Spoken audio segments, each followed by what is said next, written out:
Assalamualaikum, welcome back to our channel. ഇന്നത്തെ recipe ഇപ്പോൾ trending ആയിക്കൊണ്ടിരിക്കുന്ന ഒരു കേക്കിൻ്റെതാണ്. അപ്പോൾ ഇതിന് മെയിനായിട്ട് വേണ്ടത് ഒരു ആപ്പിൾ ആണ് കേട്ടോ. അതുപോലെ തന്നെ 2-3 എഗ്ഗൊന്നും ഇത് ഉണ്ടാക്കാൻ ആവശ്യമില്ല. ഒരൊറ്റ എഗ്ഗ് ഉണ്ടെന്നുണ്ടെങ്കിൽ നമ്മളുടെ വീട്ടിലുള്ള ഫ്രൈ പാനിൽ വെച്ചിട്ട് ഓവണും ബീറ്ററൊന്നും ഇല്ലാതെ എളുപ്പത്തിൽ ഇത് ഉണ്ടാക്കാം. അപ്പോൾ നമുക്കിത് എങ്ങനെയാണ് തയ്യാറാക്കേണ്ടതെന്ന് നോക്കാം. അപ്പോൾ ഇത് ഞാൻ കേക്ക് ഉണ്ടാക്കുന്നത് ഈ ഒരു ഫ്രൈ പാനിൽ വെച്ചിട്ടാണ്. ഇനി ഇതിലേക്ക് കുറച്ച് ഓയിൽ ഒഴിച്ചിട്ട് ഒരു ബ്രഷ് വെച്ചിട്ട് എല്ലാ സൈഡിലേക്കൊന്ന് സ്പ്രെഡ് ചെയ്ത് കൊടുക്കുന്നുണ്ട്.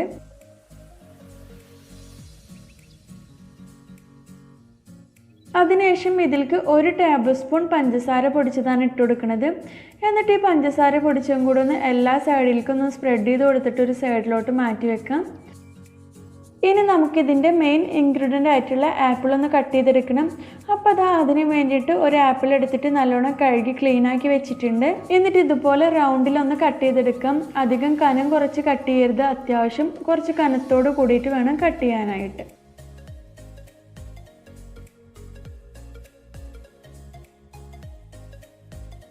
ഇനി ഇതിൻ്റെ സീഡുള്ള ഭാഗം ഒന്ന് കളയാനായിട്ട് ഇതുപോലെ ഒരു കുപ്പിയുടെ അടപ്പ് വെച്ചിട്ടൊന്ന് കട്ട് ചെയ്തെടുക്കാം.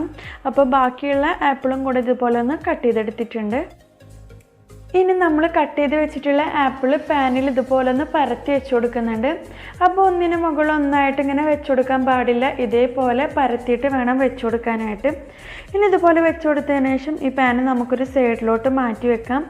ഇനി നമുക്ക് എങ്ങനെയാണ് ഇതിലേക്കുള്ള ബാറ്റർ റെഡിയാക്കാൻ നോക്കാം. അതിന് വേണ്ടിയിട്ട് ഇതൊരു ബൗൾ എടുത്തിട്ട് അതിലേക്ക് റൂം ടെമ്പറേച്ചറുള്ള ഒരു എഗ്ഗ് പൊട്ടിച്ചൊഴിച്ച് കൊടുക്കാം. എന്നിട്ട് ഇതിലേക്ക് ഞാനിപ്പോൾ 1/2 കപ്പോളം പൊടിച്ച പഞ്ചസാരയാണ് ഇട്ട് കൊടുക്കുന്നത്. അപ്പോൾ നിങ്ങൾക്ക് പഞ്ചസാരയുടെ അളവ് നിങ്ങളുടെ മധുരത്തിനനുസരിച്ചിട്ട് കൂട്ടുകയും കുറയ്ക്കുകയും ചെയ്യാം കേട്ടോ. ഇനി ആഡ് ചെയ്ത് കൊടുക്കുന്നത് 1 ടീസ്പൂണോളം വാനില എസൻസ് ആണ്. ഇനി ഇത് മൂന്നും കൂടിയിട്ട് ഒരു വിസ്ക് വെച്ചിട്ട് നല്ലോണം ഒന്ന് ബീറ്റ് ചെയ്തെടുക്കാം. ഇതിപ്പോൾ നല്ലോണം ബീറ്റ് ചെയ്തെടുത്തിട്ടുണ്ട്. ഇനി ഈ ഒരു എഗ്ഗിൻ്റെ മിക്സിലേക്ക് 1/2 കപ്പോളം ഓയിൽ ഒഴിച്ചു കൊടുക്കുന്നുണ്ട്. ഞാനിപ്പോൾ സൺഫ്ലവർ ഓയിലായിട്ട് ഒഴിച്ചു കൊടുക്കുന്നത്. എന്നിട്ട് ഇത് ഒന്നുകൂടെ ഒന്ന് മിക്സാക്കി എടുക്കണം. അതിനുശേഷം നമുക്കിതിലേക്ക് ഡ്രൈ ഇൻഗ്രീഡിയൻസ് ആഡ് ചെയ്ത് കൊടുക്കാം. അപ്പം അത് അരിച്ചിട്ട് വേണം ആഡ് ചെയ്ത് കൊടുക്കാനായിട്ട്. അതിന് വേണ്ടിയിട്ട് ഒരു അരിപ്പ് എടുത്തിട്ട് അതിലേക്ക് 3/4 കപ്പോളം മൈദപ്പൊടി ഇട്ട് കൊടുക്കുന്നുണ്ട്. അതുപോലെ തന്നെ 1/4 ടീസ്പൂൺ മുതൽ 1.5 ടീസ്പൂൺ വരെ ബേക്കിംഗ് പൗഡർ ആഡ് ചെയ്ത് കൊടുക്കാം. അപ്പോൾ ബേക്കിംഗ് പൗഡർ ആഡ് ചെയ്ത് കൊടുക്കുമ്പോൾ കൂടിപ്പോവാനായിട്ട് പാടില്ല. അങ്ങനെയെന്നുണ്ടെങ്കിൽ കേക്കിന് ആ കുത്തുന്ന സ്മെല്ലും അതുപോലെ തന്നെ ടേസ്റ്റും ഒക്കെ ഉണ്ടാവും. ഇനി ഇത് രണ്ടും കൂടിയിട്ടൊന്ന് അരിച്ചിട്ട് പതുക്കെ ഒന്ന് മിക്സാക്കി എടുക്കാം. അപ്പോൾ ആദ്യം തന്നെ ഫുള്ളായിട്ട് ഇട്ടിട്ട് മിക്സാക്കി എടുക്കരുത്. എങ്ങനെയെന്ന് വെച്ചാൽ ആദ്യം കുറച്ചൊന്ന് അരിച്ചിടുക, എന്നിട്ട് അതൊന്ന് മിക്സാക്കി എടുത്തതിന് ശേഷം ബാക്കിയുള്ളതും കൂടി ഇട്ടിട്ടൊന്ന് മിക്സാക്കി എടുത്താൽ മതി. ആദ്യം പറഞ്ഞ പോലെ തന്നെ അധികം സ്പീഡിൽ മിക്സാക്കാൻ പാടില്ല, പതുക്കെ വേണം മിക്സാക്കി എടുക്കാനായിട്ട്. ഇതിപ്പോൾ നല്ലൊരു തിക്കായിട്ടുള്ളൊരു കൺസിസ്റ്റൻസിയാണ്. അപ്പോൾ ഇതിലേക്ക് ഞാൻ 1/4 കപ്പോളം മിൽക്കും കൂടി ആഡ് ചെയ്ത് കൊടുക്കുന്നുണ്ട്. റൂം ടെമ്പറേച്ചറിലുള്ള മിൽക്കാണ് എടുത്തിട്ടുള്ളത്. അപ്പോൾ നിങ്ങൾ ബാറ്റർ റെഡിയാക്കി എടുക്കുമ്പോൾ ഇതിനേക്കാളും ലൂസുള്ള കൺസിസ്റ്റൻസിയിലാണ് കിട്ടണമെന്നുണ്ടെങ്കിൽ പാലൊഴിക്കേണ്ട ആവശ്യമില്ല. ഇനി ഇതേപോലെ കിട്ടുകയെന്നുണ്ടെങ്കിൽ 1/4 കപ്പും കൂടെ പാലൊഴിച്ചിട്ട് പതുക്കൊന്ന് മിക്സാക്കി എടുത്താൽ മതി. അപ്പോൾ അത് നമ്മളുടെ കേക്കിനുള്ള ബാറ്റർ ഇവിടെ റെഡി ആയിട്ടുണ്ട്. ഇനി നമ്മൾ നേരത്തെ ആപ്പിളൊക്കെ സെറ്റ് ചെയ്ത് വെച്ചിട്ടുള്ള പാനിലേക്ക് ഈ ബാറ്റർ ഒഴിച്ചു കൊടുക്കാം. അപ്പോൾ ഈ ഒരു കൺസിസ്റ്റൻസിയിലാണ് നമ്മളുടെ ബാറ്റർ ഉണ്ടാവുക. ഇനി ഒരു സ്പൂൺ എങ്ങാനും വെച്ചിട്ട് എല്ലാ ഭാഗവും ഒരേ ലെവലാക്കി കൊടുക്കാം. ഇത് കുക്ക് ചെയ്തെടുക്കാനായിട്ട് ഒരു പഴയ പാന് നല്ല ഹൈ ഫ്ലെയിമിൽ ഇട്ടിട്ടൊന്ന് ചൂടാക്കി എടുക്കുന്നുണ്ട്. അപ്പം ഈ ഒരു പാനിൽ മുകളിൽ വെച്ചിട്ടാണ് നമ്മൾ കേക്ക് റെഡിയാക്കി എടുക്കുന്നത്. 5 മിനിറ്റിന് ശേഷം പാന് നല്ല ചൂടായി കഴിഞ്ഞാൽ ലോ ഫ്ലെയിമിലാക്കിയിട്ട് നമ്മൾ ബാറ്റർ റെഡിയാക്കി വെച്ചിട്ടുള്ള പാന് അതിന് മുകളിലായിട്ട് വെച്ച് കൊടുക്കാം.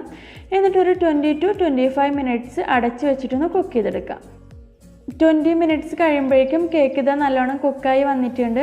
ഇനി നമുക്കിതൊരു പ്ലേറ്റിലോട്ട് മാറ്റി കൊടുക്കാം. അപ്പോൾ പ്ലേറ്റിലേക്ക് മാറ്റുമ്പോൾ തിരിച്ചിട്ടിട്ട് വേണം മാറ്റി കൊടുക്കാനായിട്ട്. നമ്മൾ ഈ പാനിൽ ആദ്യം തന്നെ കുറച്ച് പഞ്ചസാര പൊടിച്ചിട്ടുണ്ട്. അതൊന്ന് കാരമലൈസ് ആയിട്ടാണ് ഈ ഒരു കളറിൽ കാണുന്നത്. അതേപോലെ തന്നെ ഈ കേക്ക് നല്ല സോഫ്റ്റ് ആയിട്ടുള്ള ഒരു കേക്കാണ്. അപ്പം പ്ലേറ്റിലേക്ക് മാറ്റുമ്പോൾ പൊട്ടിപ്പോവാനായിട്ടുള്ള ചാൻസ് ഉണ്ട്. അതുകൊണ്ട് നല്ലോണം ശ്രദ്ധിച്ചിട്ട് വേണം മാറ്റി കൊടുക്കാനായിട്ട്. അപ്പോൾ നല്ല സോഫ്റ്റ് ആയിട്ടുള്ള ഈ പഞ്ഞി പോലത്തെ കേക്ക് പറ്റുന്നവരൊക്കെ ഒന്ന് ട്രൈ ചെയ്ത് നോക്കുക. അതുപോലെ തന്നെ കുട്ടികൾക്കൊക്കെ ഉണ്ടാക്കി കൊടുക്കുക. അപ്പം നിങ്ങൾക്ക് വീഡിയോ ഇഷ്ടമാവുകയാണെങ്കിൽ ലൈക്ക് ചെയ്യുക, ഷെയർ ചെയ്യുക. നിങ്ങൾ ഈ ചാനൽ ആദ്യമായിട്ട് കാണുന്നവരാണെങ്കിൽ സബ്സ്ക്രൈബ് ചെയ്യാനും മറക്കരുത് കേട്ടോ. Thank you.